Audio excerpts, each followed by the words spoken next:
Have it been squatted is a tool that allows you to scan a given domain and look for fake domains that could be used in a phishing attack.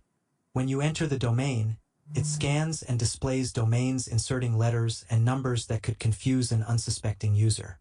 It displays information such as the domain, possible screenshots, IPs that respond to the domain, possible hosting, classification, etc. Have it been squatted also has a domain analysis function, where it allows you to identify the DNS records created, registration date, DNS servers, possible technologies, and where it is hosted.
Thanks for watching and subscribe to the channel.